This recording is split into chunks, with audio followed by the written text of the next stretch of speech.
Imagine waking up tomorrow and realizing that every voice on Earth has gone silent. No traffic, no radio, no distant airplane cutting across the sky.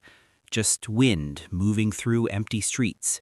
You step outside expecting panic, sirens, chaos, but there's nothing. Not a single human being left. Except you.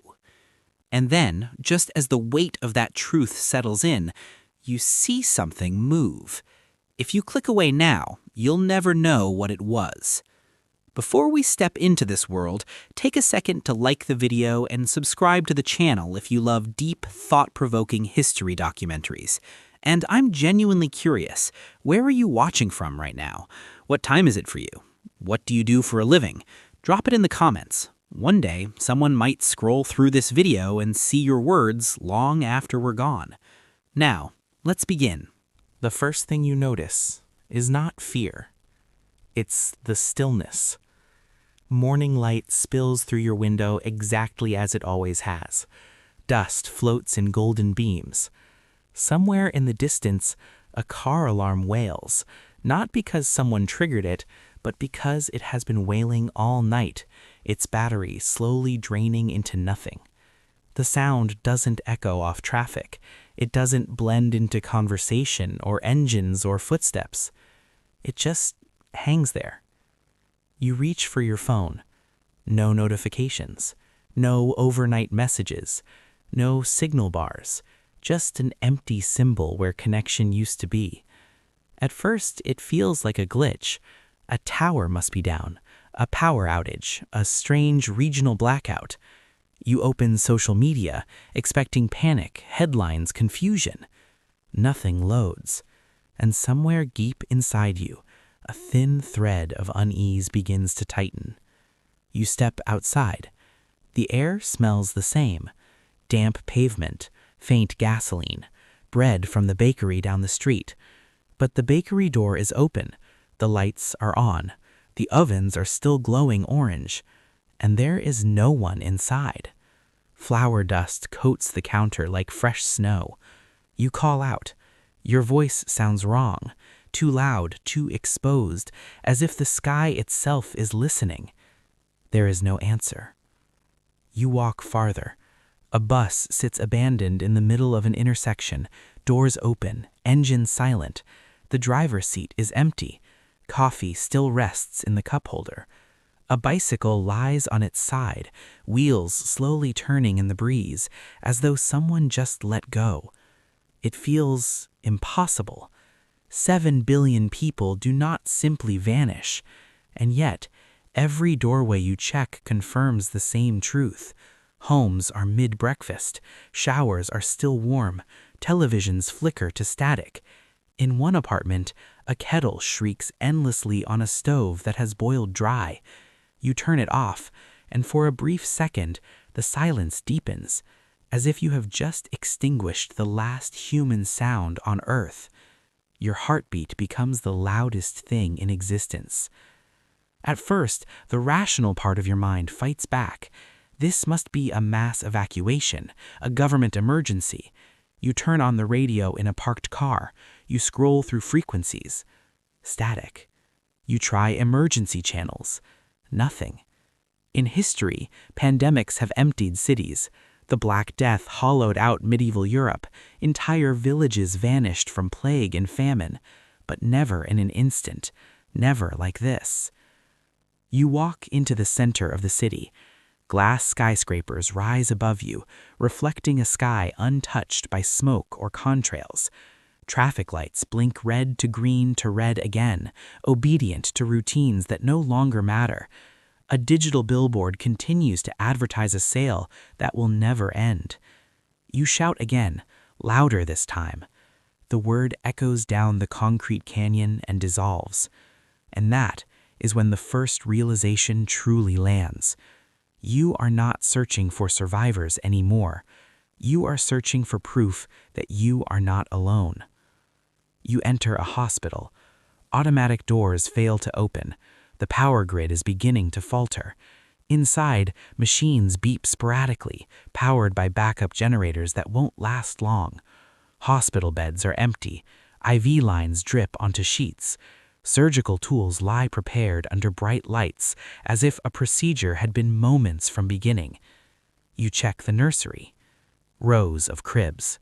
Blankets folded neatly. No infants. A coldness spreads through you that has nothing to do with temperature. The scale of it is overwhelming. Humanity didn't die here. There are no bodies, no chaos, no signs of struggle. It is as if every human being stepped out of reality at the exact same second. Except you. Why you? The question follows you everywhere. You drive to the outskirts of the city. Highways are frozen in time. Cars stopped mid-lane, some with doors open, others with radios still murmuring static. You weave through them slowly, your engine the only moving machine left in a world designed for billions. Above you, planes cross the sky. No, not crossing. Falling. At first they are distant specks. Then one dips at a strange angle, then another spirals. Within minutes, thin trails of smoke mark the horizon as gravity completes what absence began. The ground trembles faintly as metal meets earth miles away. Air traffic control towers stand empty. Somewhere over oceans, ships continue forward, captains gone, crews vanished. They will drift until fuel dries up, or they run aground on silent shores. The infrastructure of civilization built over thousands of years has no idea its architects are gone. And now, you are its only witness. By afternoon, the power begins to fail in waves. Entire districts flicker and die. Elevators freeze between floors. Subways grind to a halt in underground tunnels that will soon become underground tombs for abandoned trains. You climb to the top of a building to see farther. From that height, the city looks peaceful, almost beautiful. Without traffic, the air is clearer. Without human noise, you can hear wind weaving between structures. A flock of birds lands on a rooftop billboard, as if reclaiming a perch that was always meant to be theirs. You look out at the horizon and feel something unexpected. Not just fear, but awe. For the first time in history, one human stands at the center of a completely empty world. There's a strange power in that thought. No laws, no borders, no expectations, no deadlines. The entire planet, every museum, every library, every hidden archive belongs to you. But that feeling fades quickly, because power without people has no meaning. As the sun lowers, the silence changes. During the day, it felt temporary, like the calm before crowds returned. At night, it feels absolute. Streetlights flicker uncertainly. Dogs howl somewhere in the distance, confused and unrestrained. Without owners, without routines, animals are already beginning to sense the shift. You light a fire in a metal barrel on the rooftop just to see a human signal against the darkness. Flames dance. The city does not respond. And that's when you see it. Movement in a window across the street. Not wind, not a bird. A shadow passing behind glass. Your breath catches. Every instinct ignites at once. Relief, terror, hope so sharp it almost hurts. You wave, you shout, you grab a flashlight and flash it towards the building. The shadow pauses, then disappears. You run down the stairs, across the empty street, into the lobby of the building. The doors are ajar. The air inside is still and stale.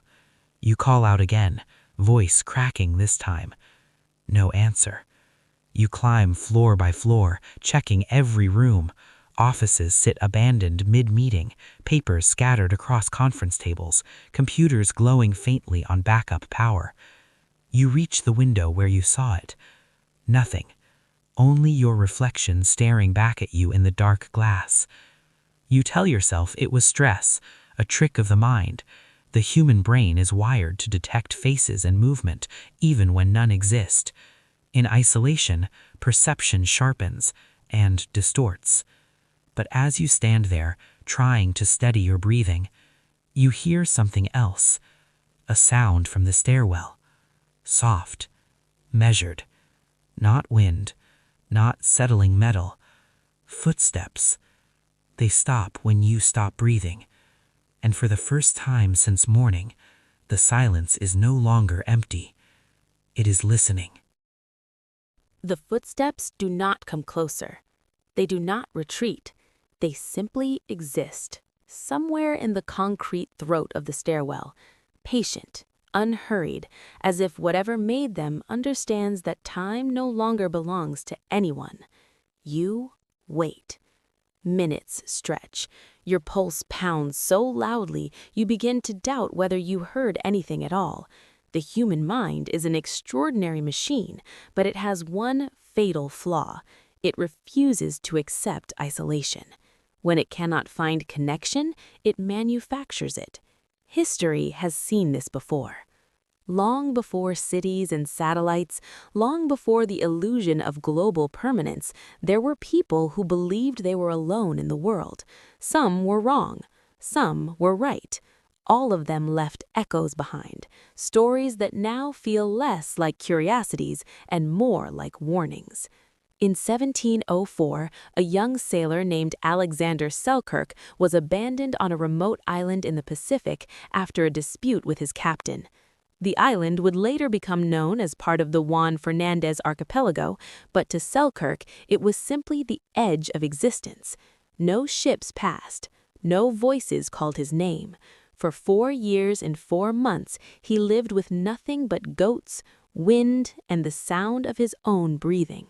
At first, he shouted daily toward the horizon, then weakly, then not at all.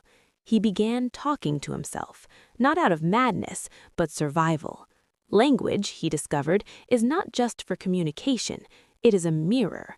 Without it, thoughts dissolve into something shapeless. Selkirk read the Bible aloud to hear a human voice, even if it was only an echo of his own. When he was finally rescued, sailors noted that he struggled to speak normally at first. Words came slowly, like muscles forgotten. But he was not the only one. In 1807, a sailor named Jemmy Button was taken from Tierra del Fuego and brought to England, then returned years later to a land that no longer recognized him. Though not entirely alone, he stood between two worlds, belonging to neither. Isolation does not require physical emptiness, it requires disconnection. And then there was Hugh Glass, left for dead after a grizzly bear attack in the American wilderness. For weeks he crawled across hundreds of miles of unforgiving terrain, driven by a will that bordered on myth. He survived not only because of physical endurance, but because he refused to let solitude define him. His mind clung to purpose like a lifeline. Purpose. That is what separates isolation from extinction. You descend the stairwell slowly now, each step deliberate. If someone else remains, history suggests they will not reveal themselves easily. Loneliness reshapes trust. It sharpens suspicion. When you are the only human voice for miles or centuries, every sound becomes both hope and threat. On a deserted island in 1889, a lighthouse keeper named Thomas Griffiths wrote in his journal about hearing footsteps outside during violent storms. He described shadows at the edge of vision, doors that seemed to move when no wind blew. Later entries grew fragmented. By the time relief arrived, he insisted that something shared the island with him, something that watched from the cliffs. Investigations found no intruder, but they found something else. Extended isolation changes the brain. Modern neuroscience confirms what history whispers. When deprived of social interaction, the brain's default mode network, responsible for introspection and memory, becomes hyperactive. It fills silence with narrative. It projects intention onto randomness. In Antarctica, winter overcrews stationed at research bases have reported hearing phantom knocks, sensing presences in empty corridors, even glimpsing figures that vanish when approached. These are not delusions born of weakness, they are adaptations. The human mind evolved in tribes. For hundreds of thousands of years, being alone meant death. Predators hunted the solitary. Survival required community. Our brains are wired to detect social cues everywhere, in rustling leaves, in shifting light, in the creak of wooden beams. Better to imagine a companion that isn't there than miss one that is. And yet, sometimes, history refuses easy explanations. In 1542, the Spanish explorer Alvar Núñez Cabeza de Vaca wandered for years across what is now the American Southwest after a disastrous expedition. Shipwrecked, enslaved, escaped, he traveled through vast lands believing himself cut off from Europe forever. In his accounts, he described moments when he felt guided, protected, as if unseen forces nudged him toward water or shelter. Skeptics call it coincidence, believers call it providence. Isolation amplifies interpretation. You reach the lobby of the building again. The glass doors reflect a city sliding into twilight. No figure waits outside, no sound betrays movement, and yet your skin prickles with awareness. History also records the story of Ada Blackjack, stranded in the Arctic in 1921 with a group of explorers who gradually perished from exposure and starvation. When the last of her companions died, she remained alone for months in sub-zero isolation, tending traps and reading from a Bible she barely understood. She later described speaking to the dead as if they still listened, not because she believed they answered, but because silence became unbearable. What would you do? Would you speak into the emptiness? Would you sing? Would you create rituals just to mark time? In ancient Japan, the phenomenon of hikikomori, individuals withdrawing completely from society, reveals a quieter, modern isolation. Rooms become entire universes, days blur. The outside world recedes until it feels fictional. Now imagine that condition imposed not by choice, but cosmic accident. The last human is not merely a survivor, they are a historian with no audience. Night settles fully now. The city hum fades as remaining generators exhaust themselves. Windows go dark one by one, like stars burning out in reverse. You step back onto the street, and that's when you notice something else. Animals are moving differently. A pack of stray dogs trots down the boulevard. No leashes, no commands. Birds roost in traffic lights. Somewhere, deeper in the urban grid, you hear the low rumble of something larger, perhaps a zoo enclosure left unsecured, perhaps something that has already slipped free. In previous eras of collapse, nature did not hesitate. After the eruption that buried Pompeii, wildlife returned long before archaeologists ever would. After pandemics thinned medieval populations, forests crept into farmland within decades. The earth is patient, but it wastes no opportunity. And still, the memory of those footsteps linger. Were they a product of your mind, primed by centuries of human wiring that refuses to accept solitude? Or were they something else? History offers one final echo. In 1915, explorer Exton Shackleton and two companions crossed the mountains of South Georgia Island after their ship was crushed by Antarctic ice. Shackleton later wrote of a fourth presence walking with them, an unseen companion who seemed to share their burden. His men independently reported the same sensation. They called it the third man factor, a phenomenon in extreme survival situations where individuals sense an additional being guiding them. Psychologists attribute it to stress-induced hallucination. Survivors call it salvation. As you walk through the darkened streets, you begin to understand something profound. Isolation does not simply remove others, it reveals what has always lived inside the human mind. The question is no longer whether you are alone. The question is whether your mind will allow you to be. A distant metallic clang echoes from somewhere behind you. Not imagination this time. Too sharp, too physical. You turn slowly. At the far end of the street, under a flickering streetlight, something stands. It is not close enough to see clearly, but it is tall, and it is not moving like an animal. History has prepared you for loneliness. It has not prepared you for this. It does not chase you. It does not speak. It simply stands beneath the dying streetlight, suspended between shadow and illumination, as if undecided about which side of reality it belongs to. The flicker hums. The bulb pulses. For a fraction of a second, the figure sharpens, a silhouette too upright to be wild, too still to be human in the way you remember. And then the light goes out. Darkness swallows the street whole. You do not run, not yet. Instead, you step backward slowly, breath shallow, eyes straining to reconstruct shape from absence. When the light finally sputters back to life, the boulevard is empty. No echo of retreating steps, no shifting debris, only wind pushing a newspaper across the asphalt like a drifting thought. If humanity has vanished, then what remains? Cities, stone, steel, the memory of hands long gone. You begin walking again, but now with a different awareness. The world is no longer just empty, it is layered, saturated with centuries of presence. Every building is a fossil of intention.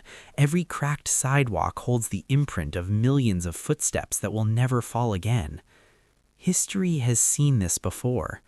Long before modern skylines pierced the sky, entire civilizations flourished, built monuments to permanence, and then disappeared into silence.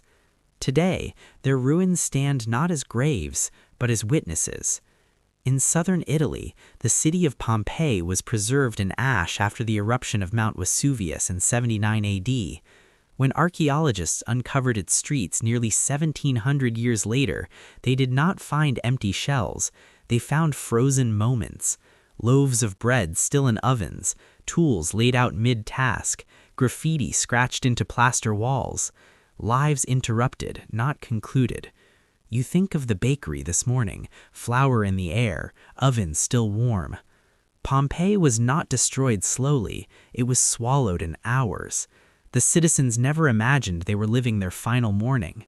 That illusion, the belief in tomorrow, is perhaps the most human trait of all. Now you walk through your own Pompeii. Glass towers reflect a sky that no longer belongs to anyone. Coffee cups sit abandoned on cafe tables. Elevators are stalled between floors like lungs caught mid-breath. Civilization is not crumbling yet, it is paused. But ruins begin the moment maintenance ends. Farther east, in Cambodia, the vast temple complex of Angkor once anchored one of the most sophisticated urban centers of the medieval world. At its height in the 12th century, Angkor may have supported nearly 1 million people, an intricate network of reservoirs, canals, and stone sanctuaries built to honor gods and kings. And then, it emptied. Scholars debate the causes: climate shifts, political upheaval, overextension. But what remains is undeniable. Jungle roots now coil through sandstone corridors, tree trunks split towers apart, patient and relentless. Nature does not attack ruins, it absorbs them. You pass beneath an overpass where vines already creep upward through cracks in concrete. The process has begun here, too. Grass forces its way between asphalt seams. Without constant trimming, without chemical resistance, green will win. In Mexico's Yucatan Peninsula, the great Maya city of Chichen Itza rose with astronomical precision, its pyramid aligned with equinox shadows that resemble a descending serpent. For centuries, it pulsed with ritual and trade. Then it quieted. By the time Spanish chroniclers arrived, many Maya cities were already ghosts reclaimed by forest. Standing at the base of El Castillo today, visitors feel awe, but also distance. The people who calculated those alignments, who carved those glyphs, are unreachable. Will future explorers stand in your city and feel the same? Will they marvel at the symmetry of highways, the audacity of skyscrapers, the strange rectangular devices scattered everywhere, silent, lifeless, once portals to invisible worlds? Or will your civilization dissolve so completely that even interpretation becomes impossible? You step into a museum. The power is gone. Emergency lights cast long red streaks across marble floors. Ancient artifacts rest in glass cases. Roman coins, Egyptian amulets, medieval swords. Objects that survived their owners by centuries now sit quietly, waiting to outlive you too. History is not erased by absence, it accumulates. In the American Southwest, the cliff dwellings of Mesa Verde cling to sandstone alcoves, homes built by the ancestral Pueblanos in the 13th century. They too were abandoned. Why remains debated. Drought, conflict, migration? But their stone walls endure, whispering of a society that adapted brilliantly until something shifted. Collapse rarely announces itself. It arrives disguised as inconvenience, as anomaly, as rumor. You think of the figure beneath the streetlight. If you are the last human, then history has reached a threshold no civilization before has crossed. Total discontinuity. No migration, no remnant population rebuilding elsewhere, just a clean severing. But is it clean? The ruins of Machu Picchu sat hidden in Andean cloud forests for centuries after the fall of the Inca Empire. Spanish conquistadors never found it. It wasn't destroyed. It simply faded from collective memory until rediscovered in 1911. Sometimes civilizations do not end violently. They withdraw. What if humanity has not vanished but moved? The thought is absurd, and yet as you step back onto the street, the night feels heavier. Across the Atlantic, the abandoned nuclear zone surrounding Chernobyl exclusion zone offers a modern glimpse into what happens when humans abruptly depart. After the 1986 reactor disaster, entire towns were evacuated within days, apartments left mid-meal, schools deserted with books still open on desks. Today, wolves roam freely through Pripyat's overgrown boulevards, birch trees sprout from rooftops, Ferris wheels rust beneath open skies. Radiation lingers, but life adapts. Nature does not require us. The ruins that remain are not monuments to tragedy alone, they are evidence of resilience, but not ours. You walk through a shopping mall now, escalators frozen mid-step, storefront mannequins stand in eternal poses, smiling without context. The architecture feels cavernous, almost sacred in its emptiness. Your footsteps echo beneath the vaulted ceiling of the mall, a cathedral once devoted to commerce. Glass panels in the roof are already beginning to crack from temperature shifts no maintenance crew will correct. Somewhere above, rainwater has found its way in. It drips steadily onto polished tile, patient and methodical. Drip, drip, drip. Nature does not rush, it reclaims. Outside, the night air has changed. Without the constant vibration of engines and electricity, there is a depth to the darkness you've never experienced before. The sky is clearer, stars burning brighter without the haze of light pollution. Constellations that once struggled to pierce the urban glow now dominate the heavens, ancient and indifferent. For thousands of years, humanity bent landscapes to its will. Forests fell to make room for cities, rivers were redirected, mountains tunneled, species reshaped through domestication and extinction. It felt permanent, but history and science tell a different story. In 1986, when Reactor 4 exploded at the power plant near Chernobyl exclusion zone, the surrounding region was declared uninhabitable. Nearly 50,000 residents of Pripyat were evacuated within 36 hours. They believed they would return in days. They never did. For decades, radiation levels remained dangerously high. Crops failed, buildings decayed, human life withdrew. But wildlife did not. Within years, wolves, elk, and wild boar multiplied. Rare bird species nested in abandoned high-rises. Lynx and even brown bears reappeared in territories long lost to agriculture and roads. Without humans to hunt or displace them, ecosystems reorganized themselves around the absence. Radiation harmed individuals, yes, but the removal of humanity proved more transformative than contamination itself. Now, imagine that scale, but global. By the second day after humanity's disappearance, power grids worldwide begin to fail completely. Most plants require constant human oversight. Coal furnaces burn out. Natural gas lines depressurize. Wind turbines spin until mechanical stress tears them apart. Nuclear reactors, designed with fail-safes, enter emergency shutdown modes. Some succeed. Others do not. Without cooling systems maintained, a few facilities overheat. Fires burn uncontrolled in remote regions. The sky stains with smoke in places you cannot see. But then, silence again. Within weeks, subway tunnels flood as pumps fail. Underground parking garages fill slowly with groundwater. Salt water begins its quiet assault on coastal foundations. Rust blooms like a slow infection across steel bridges. You drive toward the outskirts of the city to witness change more clearly. Already, animals are testing boundaries. Deer step cautiously into suburban lawns. Foxes dart across highways without fear of headlights. Stray dogs, freed from domestic routines, form loose packs. Some adapt. Some will not. Evolution does not promise mercy, only adjustment. In Yellowstone National Park, when wolves were reintroduced in 1995 after decades of absence, scientists observed something remarkable. The wolves did not just reduce elk populations, they changed the behavior of elk. Grazing patterns shifted, vegetation recovered along riverbanks, beavers returned, river courses subtly altered because root systems stabilized soil. Predators reshape landscapes.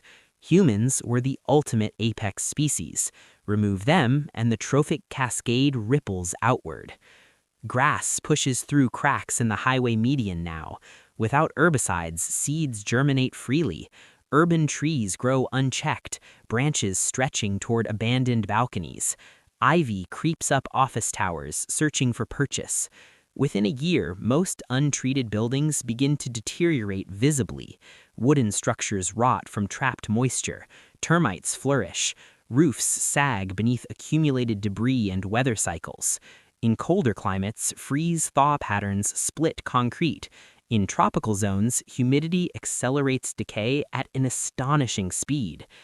You imagine decades passing. Bridges collapse one by one. Highways fracture into isolated slabs. Glass towers shatter as structural integrity weakens. Without climate control, temperature extremes warp materials never meant to endure nature unfiltered. In New Orleans, engineers know that constant pumping keeps the city from sinking beneath water. Without those pumps, it would gradually flood. Similar systems protect parts of the Netherlands. Without maintenance, seawalls erode. Storm surges reclaim lowlands. Coastlines redraw themselves. Farther inland, agricultural fields revert to prairie and forest.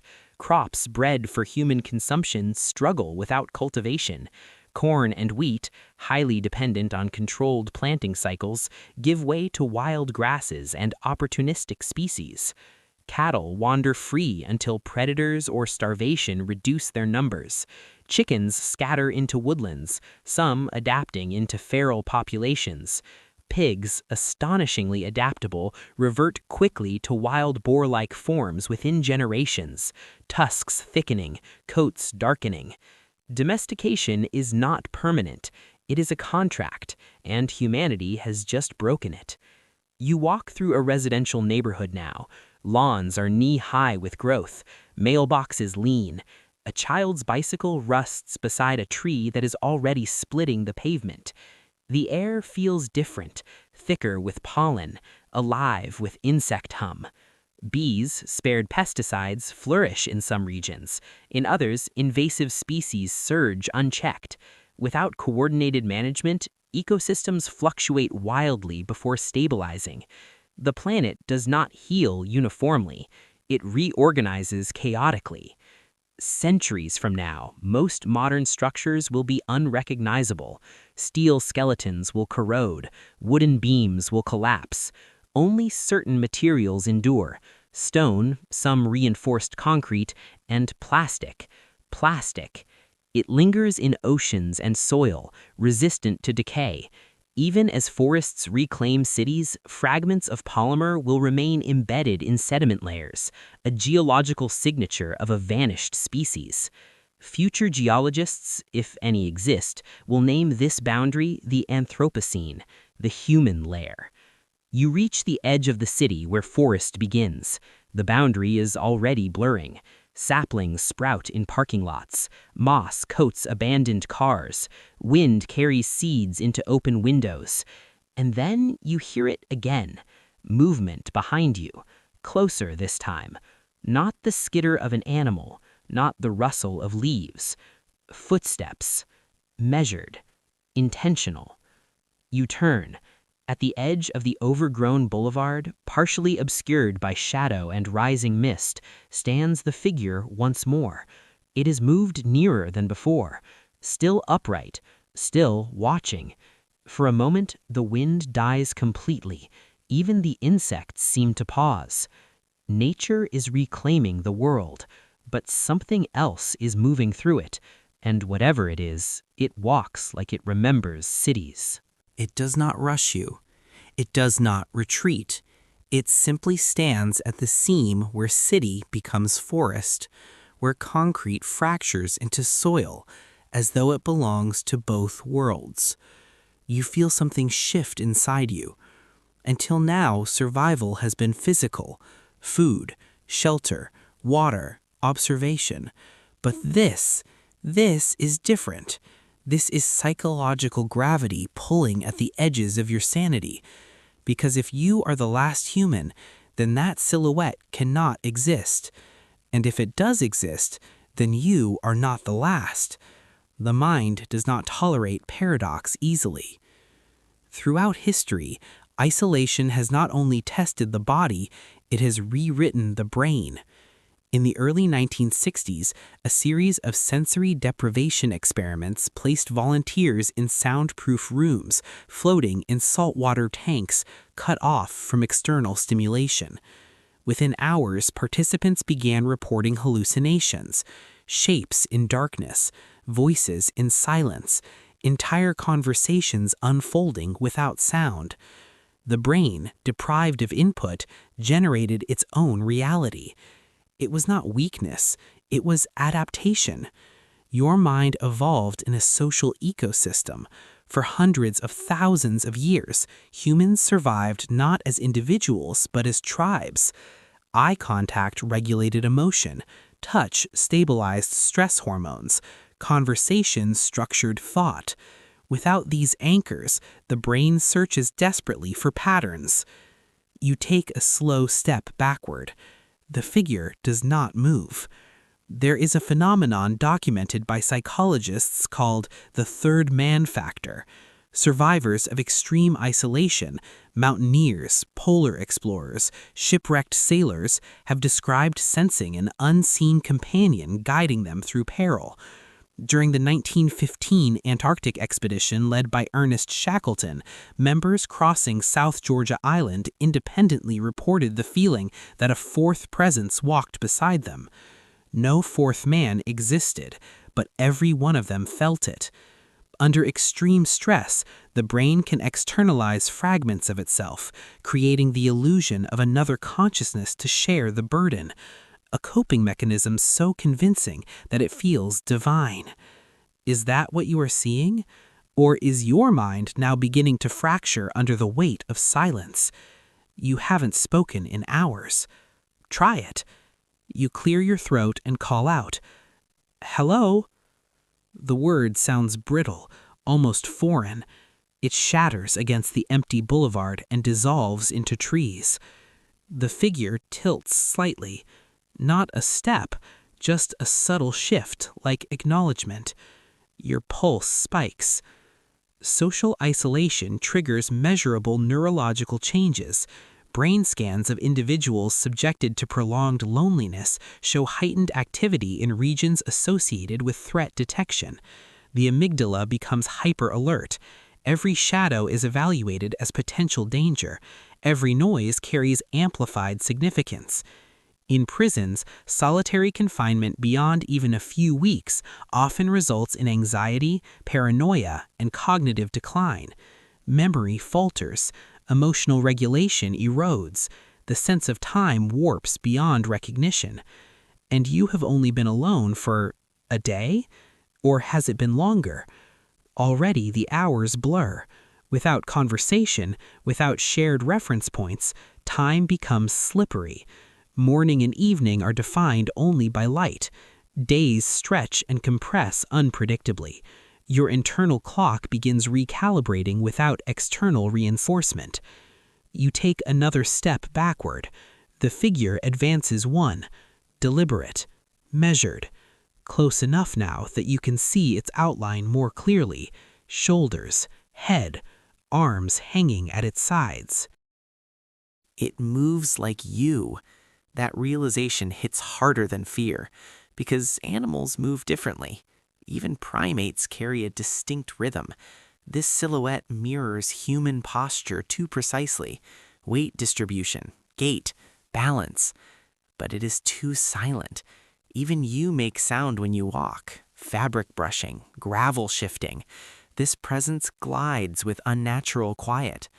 Your brain begins constructing explanations at impossible speed.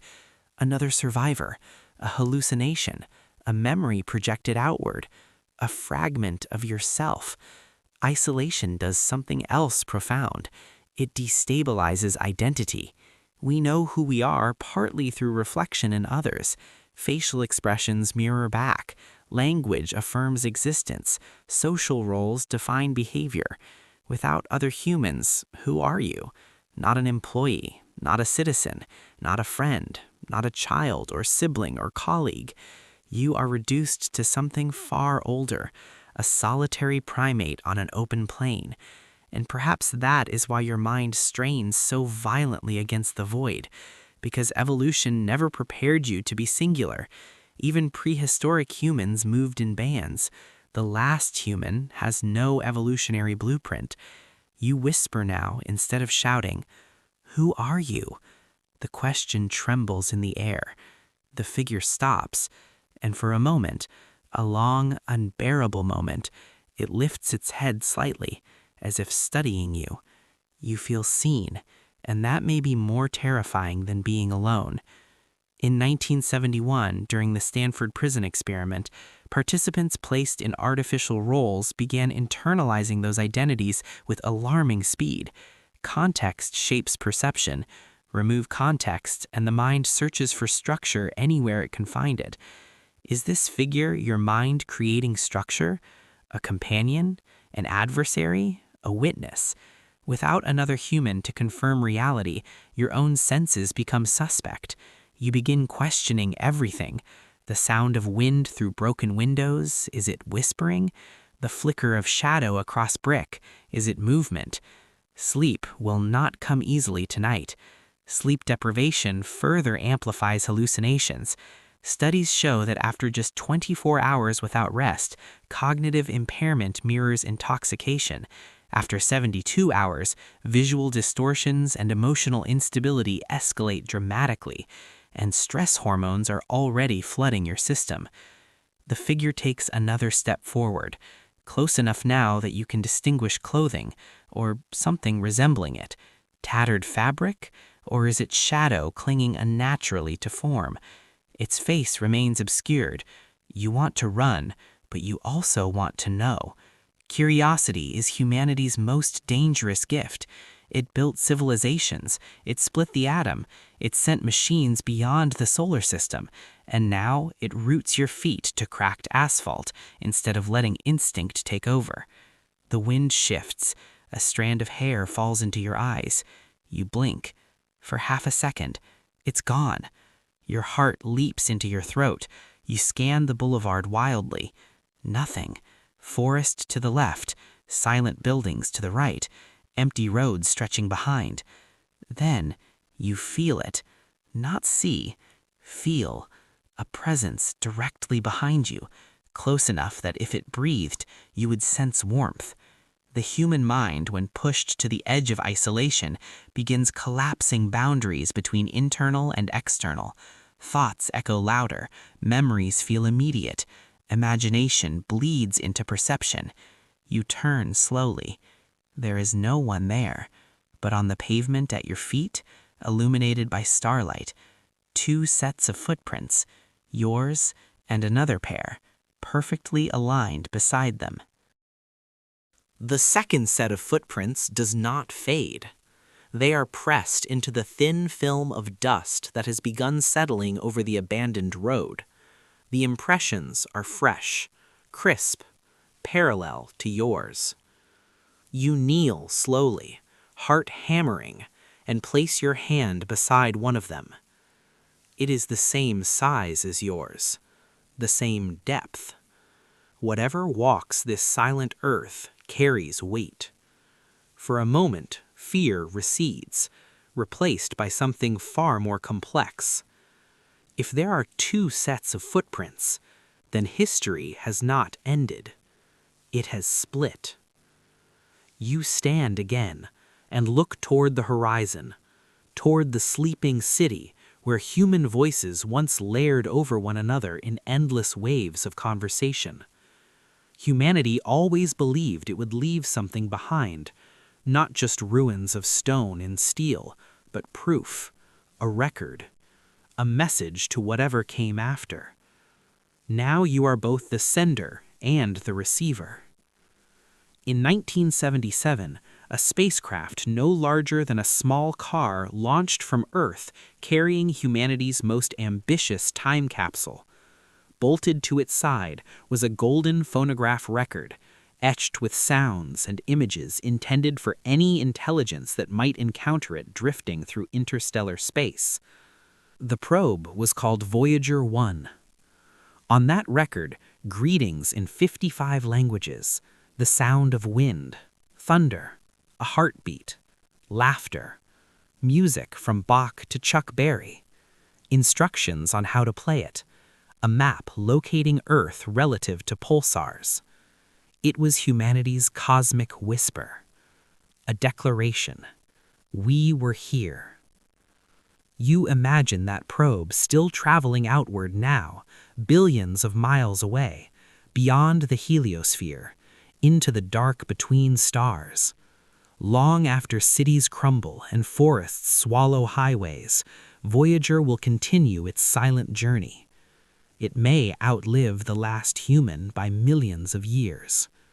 Perhaps it already has. But Voyager was not alone in carrying memory.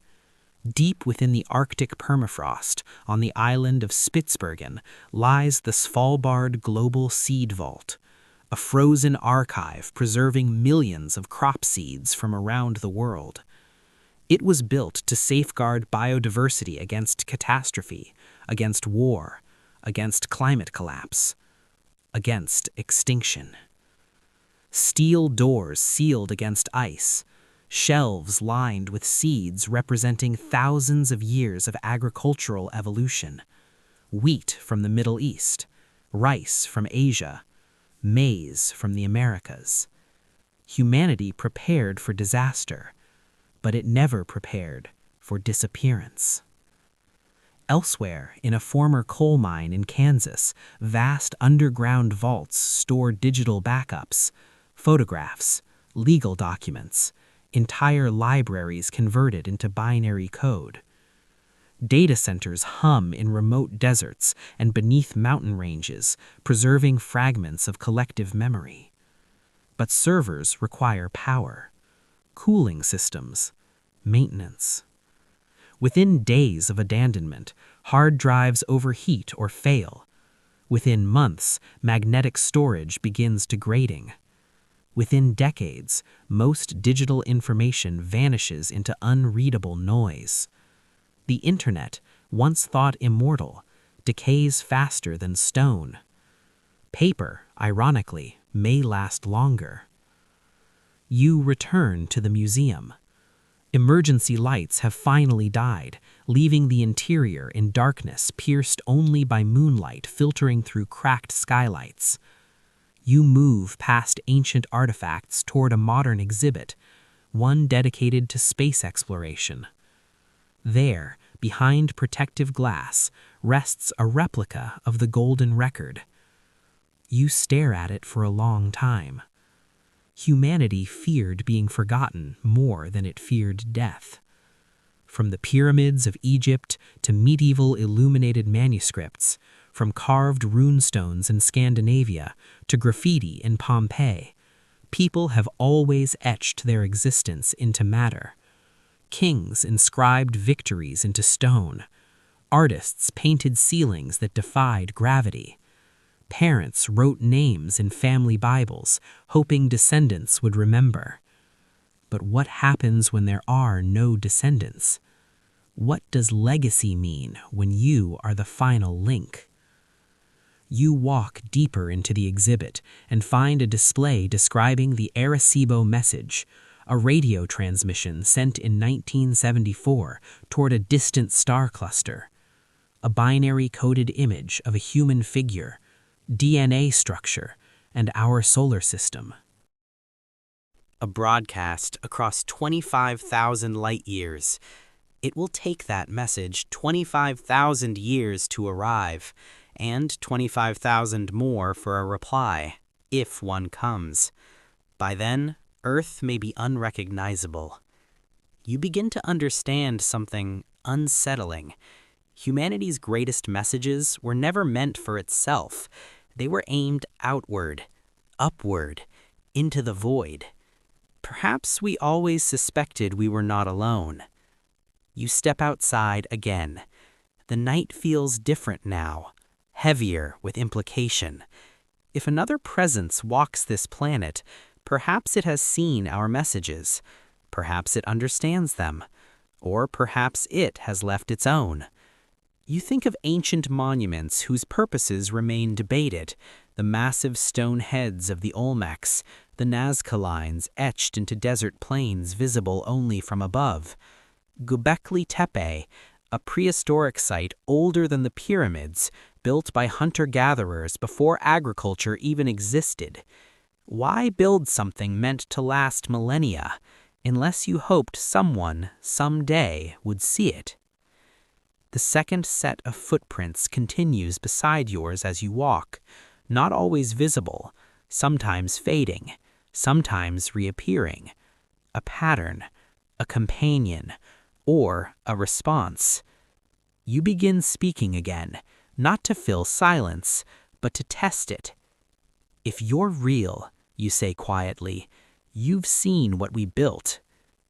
The wind moves through empty windows. A distant metallic creak answers. Somewhere in the city, a building collapses, a slow surrender of structure without maintenance. Dust rises like a sigh. Messages carved in stone endure longer than circuits. You decide to leave one too, not in a server, not in fragile electronics. You find a chisel in a hardware store and return to the museum steps. Marble, durable, visible. You kneel and carve slowly, each strike echoing into the sleeping streets. We were here. The act feels primitive, sacred. As you finish the final letter, you sense movement again, not threatening, not hurried, but closer than ever before. You stand and turn. Across the plaza, illuminated by moonlight, the figure stands openly now, no longer hiding in shadow, no longer distant. And for the first time, you see its face clearly enough to understand something impossible. It looks familiar. Not identical, but shaped by the same history, the same evolution, as if it too carries the memory of a species that refused to vanish quietly. Humanity left messages for the universe, but what if the universe has finally answered? And what if the reply has been walking beside you since the first silent morning? It stands across the plaza, no longer a silhouette, no longer a trick of broken light. Moonlight spills across its face, and the familiarity is undeniable. Not a mirror, not your twin, but close enough that your mind stumbles trying to categorize it. The proportions are human. The posture is human. The eyes, dark, reflective, hold something unmistakably aware.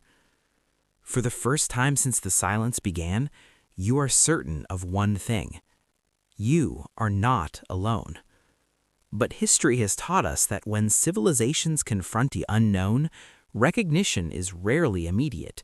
It is filtered through belief, fear, memory. When ancient Romans encountered unfamiliar tribes beyond their borders, they described them as monsters, dog-headed men, giants, beings at the edge of humanity. Medieval maps labeled uncharted territories with warnings, "Here be dragons." The unknown is always shaped by expectation, and you have no expectation for this. The figure takes a step forward. Dust shifts beneath its foot. The sound is real. Footsteps in the dust. Across millennia, footprints have been among the most intimate artifacts of existence. In Tanzania, at Laetoli, 3.6 million-year-old hominin footprints preserved in volcanic ash revealed something extraordinary. Our ancestors walked upright long before tools, long before cities. A frozen moment of movement captured by chance, whispering across deep time. Now you stand in your own layer of ash, metaphorical, not volcanic, staring at prints that should not exist. Who are you? You ask again, steadier this time. The figure does not answer with words. It tilts its head slightly, studying you as one might study a relic uncovered from ruins. And then it does something subtle. It steps backward, toward the museum steps where you carved your message. We were here. It looks at the words, then back at you. Civilizations throughout history have encountered presences they could not explain. When Europeans first reached the Americas, both sides struggled to comprehend one another. Some indigenous accounts describe the newcomers as spirits or gods emerging from the sea. Spaniards, in turn, projected divinity and savagery interchangeably upon those they met. Misinterpretation is humanity's oldest reflex. But this moment feels different, because there is no empire behind you, no army, no language shared across borders, no cultural framework to soften contact.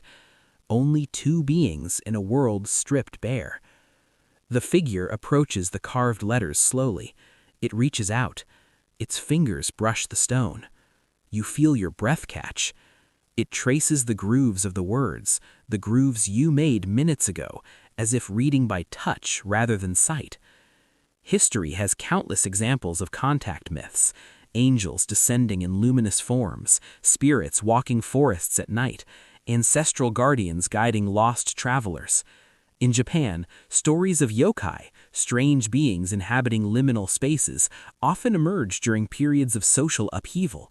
In medieval Europe, plague years birthed visions of wandering saints and omens in shadow. When the world shifts violently, the human mind populates the gap.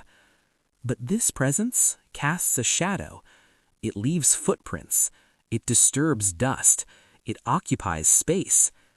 You realize something unsettling. If humanity vanished in an instant and something else remained, then perhaps this world was never exclusively ours. Perhaps we were sharing it, unaware. Across cultures there are recurring archetypes, the hidden people, the watchers, the ones who walk just beyond sight. Norse folklore speaks of huldufolk living within rocks and hills. Celtic legends describe the Fae existing parallel to human settlements. Indigenous American traditions often recount star beings who once walked among tribes and withdrew. Most historians interpret these stories as metaphor, but standing here now, metaphor feels insufficient. The figure withdraws its hand from the stone and turns its gaze to the sky. You follow its eyes. Stars burn fiercely above, unchallenged by city glow. Humanity spent centuries scanning those stars for signals, radio bursts, irregular pulses, anomalies that might indicate intelligence. The search for extraterrestrial intelligence, SETI, aimed antennas toward distant galaxies, listening for patterns amid cosmic noise. We listened outward. But what if we should have listened inward? The figure lowers its gaze back to you and takes another step closer. You can see details now. Skin textured differently, perhaps, or perhaps simply illuminated by moonlight in ways unfamiliar. Its breathing is steady, alive. And then it speaks. Not in a language you recognize. The sound is soft, tonal, layered, almost harmonic. It vibrates rather than articulate. Your brain strains to decode it, searching for phonemes, grammar, structure. Nothing aligns. And yet, you feel meaning. Not in words, in intent. It is not hostile. It is not afraid. It is curious. History rarely records the perspective of the observed. When Europeans catalogued new lands, they described flora and fauna meticulously, but seldom considered how those lands perceived them in return. What if you are the artifact now, the last specimen of a vanished species?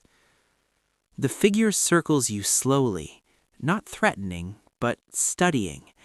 It examines your clothing, your posture, your hands. It leans slightly closer to your face, eyes reflecting starlight. Your instinct tells you to step back. You don't. Instead, you speak again, softer. We built all of this. Your voice cracks slightly at the word built. Skyscrapers loom around you, already surrendering to entropy. Glass fractured, steel groaning under stress. The museum behind you holds fragments of civilizations that thought themselves eternal. And now, perhaps, you stand at the beginning of another. The figure turns in a slow arc, surveying the cityscape. There is no awe in its expression, no reverence, only recognition, as if it has seen ruins before. A sudden realization moves through you like cold water. What if this is not first contact? What if it is inheritance? Throughout Earth's history, dominant species have risen and fallen. Dinosaurs ruled for over 160 million years before an asteroid ended their reign. Mammals adapted, diversified, filled ecological niches left vacant. Extinction is not anomaly. It is transition. You feel the weight of that truth pressing down. If humanity has concluded its chapter, then perhaps this being represents the next paragraph. The figure steps toward the forest edge and pauses, glancing back at you once more. An invitation, or a test. Dust swirls around its feet as it moves, leaving fresh impressions in the thin layer coating the pavement. Footsteps in the dust. You look down at your own. Two paths. Parallel. For now. And you understand something profound in that instant. History is not a straight line. It is sediment. Layer upon layer of lives, civilizations, species, each believing itself central, each eventually becoming foundation for something new. The figure waits at the boundary between city and wilderness, between past and future. And for the first time since the silence began, you are not wondering whether you are alone. You are wondering what role you now play in a story that is clearly not finished. The figure waits at the tree line, half shadowed by branches that sway in a wind no longer interrupted by traffic or towers of heat rising from crowded streets. You stand at the edge of everything you've ever known. Behind you, the skeleton of a civilization that believed itself permanent. before you, a forest already stitching itself across asphalt, roots prying apart the geometry of human ambition. And between those worlds, you, the last human, or perhaps something more complicated. The figure does not gesture impatiently, it does not threaten, it simply turns and begins walking into the trees, slow enough that you can follow if you choose. History pivots on decisions made in moments like this. When early humans left the safety of familiar valleys to cross mountain passes, they could not know what lay beyond. When Polynesian navigators pushed canoes into the open Pacific guided only by stars, they trusted currents they could not see. When explorers crossed the Atlantic or the Sahara, they gambled their lives on possibility. Every expansion of human history began with someone stepping into uncertainty. You take a breath. Then you follow. The forest swallows the sounds of the city almost immediately. Leaves dampen echoes, soil softens your steps. The air smells richer here. Moss, bark, distant water. Without lawnmowers, without pruning, without fences, the boundary between cultivated and wild has dissolved in a single day. The figure moves with quiet precision, navigating roots and fallen branches without hesitation. You struggle to keep pace. And as you walk, something shifts inside you. The panic that gripped you in the first hours, the desperate need to find another human voice, has dulled, not disappeared, but transformed. Loneliness is no longer the dominant emotion. Witness is. For thousands of years, humans defined themselves by dominance. We mapped continents, cataloged species, harnessed energy locked inside atoms. We built archives to outlast us, monuments to prove we existed. We feared extinction, yes, but we assumed if it came, it would be dramatic, violent, earned. Not quiet, not surgical. The figure leads you to a clearing where moonlight pours uninterrupted onto a shallow stream. Water glints silver as it moves over stone. Frogs chirp from reeds. Insects hum with renewed confidence in a world free from pesticide and pavement. The figure stops. It turns toward you, and then, slowly, it kneels by the stream. You hesitate, then mirror the movement. Kneeling beside this being feels strangely natural, like sitting beside a stranger on a long train journey where conversation may or may not come. It dips its hand into the water and lifts it, letting droplets fall back in a controlled arc. A demonstration, a reminder. Life continues. The stream does not care who observes it. Dinosaurs once drank from rivers that no longer exist. Mammoths crossed plains now buried beneath cities. Species rise, dominate, vanish. The planet absorbs each epoch without sentiment. Humans named geological periods after themselves, the Anthropocene, as if carving identity into rock could secure permanence. But rock outlasts names. You look at your reflection in the water. Tired eyes, dirt-streaked skin, a face that carries the entire weight of a vanished species. What does it mean to be the last? In evolutionary terms, it means a lineage ends with you, a genetic branch pruned completely, no descendants, no future variations. Every story you carry, languages, myths, scientific knowledge, childhood memories, terminates at your breath. Unless you glance at the figure's reflection beside yours. Its features ripple in the stream, similar yet undeniably distinct. What if extinction is not deletion, but transfer? The figure looks into the water too, studying the twin reflections. Then it lifts its gaze to meet yours. There is no triumph there, no conquest, only awareness. You realize something slowly, like a dawn breaking across your understanding. Perhaps you are not here to survive indefinitely. Perhaps you are here to witness the handoff. Throughout history, transitional eras are rarely recognized by those living within them. The fall of Rome did not feel like a neat conclusion. It felt like instability. The shift from hunter-gatherer societies to agriculture unfolded across generations. The Industrial Revolution was not declared in a single year. Extinction, too, may not announce itself with fire. It may whisper. The figure reaches toward the ground and draws a shape in the damp soil with its finger. A circle. Inside it, a smaller circle. Then a line connecting them. It pauses, then looks at you expectantly. You hesitate, then respond. You draw another circle beside it, and another, then lines between them, a crude map of connection, communication without shared language. Symbols, the oldest bridge between minds. Early humans painted animals on cave walls not just to decorate but to transmit memory across generations. Those paintings survived tens of thousands of years, pigment on stone outlasting flesh. You understand now why you carved "We were here" into marble, not for rescue, not for pride, but for continuity. The figure studies your drawing, then gently presses its hand into the damp soil, leaving a clear imprint. 5 fingers, 5 digits, unmistakably humanoid. You place your hand beside it. The resemblance is undeniable, close enough to suggest shared ancestry, or deliberate design. The idea sends a shiver through you. Humanity searched the cosmos for creators, for watchers, for evidence that intelligence elsewhere might mirror our own. We built telescopes like cathedrals. We scanned the cosmic microwave background for clues about origins.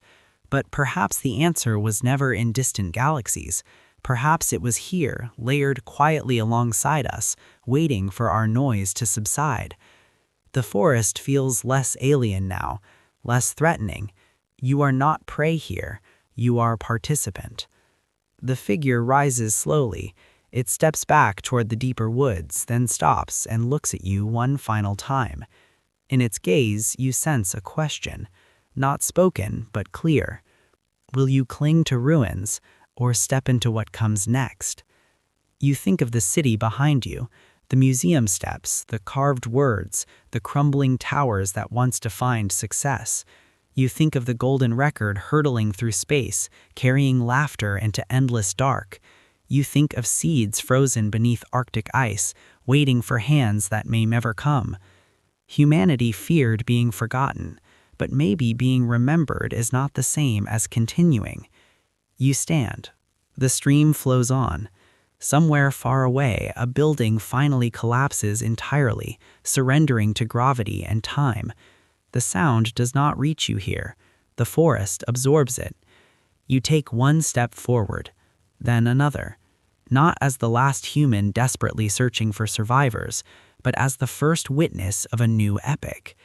If history is sediment, then you are the final layer of one world and the foundation of another. Behind you, cities will fade, forests will thicken, oceans will rise and settle. Plastic will fossilize into strange, colorful veins in future rock. And perhaps, millions of years from now, another species will uncover your carved message in weathered stone. We were here. They may not know your language, they may not know your face, but they will know this. Once, a species looked at the sky, feared its own silence, and tried to speak beyond its lifetime. Now, in the hush between endings and beginnings, you walk beside something new, not as ruler, not as victim, but as bridge. The last human, and the first to understand that history never truly ends. It changes authors.